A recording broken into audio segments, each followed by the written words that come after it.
Yun, magandang umaga mga ka-Lods. Yun, naglalaban muna ako. Kasi hindi ako nag-ipon ng labahan para hindi ako tatamad naglaban. Ayan. So, ito pala yung aking downy. Nalagyan ko ng downy yung aking yan. Naglabango, no? So, ano naman ito kunti amin lang.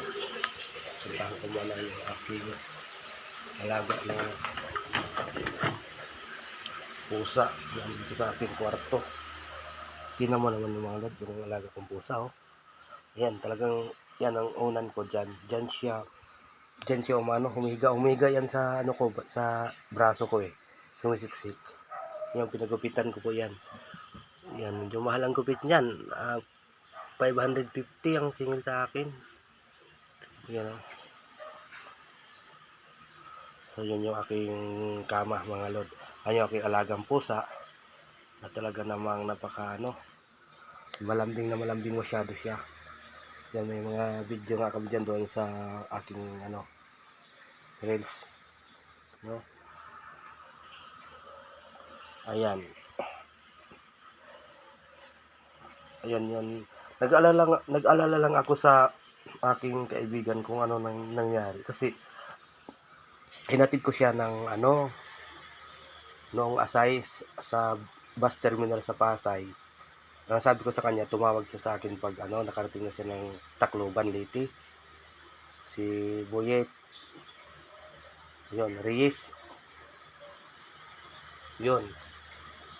Sana naman maayos ang pag nakalakbay niya, walang naging problema. Nag-alala lang ako kasi hindi naman, sana tumawag man lang para ipaalam kung nandoon na ba. Siguro nandoon na yun kasi wala rin namang nakipagka-coordinate sa akin yung pamilya niya. Hindi naman tumatawag. Yun na lang, no? So, bago ang lahat pala, ay, yun, isang mabilis na shout out pala kay Boyet. Ayun. Sana nandiyan ka na ngayon, Yet. Tsaka shout out din kay Ana Marie at saka kay Apple, yun. Sa anak niya yun. Mga anak niya po yung mga lod, no? At shout out din sa kay Don Inting TV Vlog. Ayun, suportahan po natin kanyang channel, no? Don Inting TV Vlog, yung kanyang YouTube channel po. At saka shout out din kay Imboy Uragon TV. Yun, shout out sa iyo, idol. At shout out din sa Iman Mananari Maker. Ayun, shout out sa iyo, tol. Shout out sa Tropang Makati. At shout out din kay Paring Tansoy. Ayun. Shout out kay Kagawad na lasinggo, walang patutunguhan na ang buhay. Ayun, no? Ayun na. Ano pa bang gagawin natin? Ay, puno na siguro yung aking tubig, mga idol. Baka puno na yung aking tubig. Ayun yung lutuin ko pa, oh. Pinipili ko na mag-adobo na lang ako ngayon.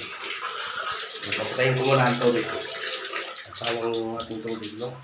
So yung aking nakadaw nila to. Maya isasampay ko na yan siya, no? So ayun,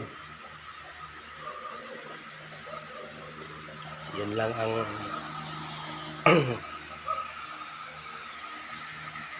yun lang muna mga ka-load ko. Tingnan nga natin kung mainit na sa labas. Okay naman, mainit naman sa labas. Mainit, magandang araw. Ayan, dito kami sa taas, oh. Taas po yung aking location, nasa second floor po. Ayun. Kami nakasampay, mga load. So, yun lang muna, no? Magbabalik na lang ako mamaya.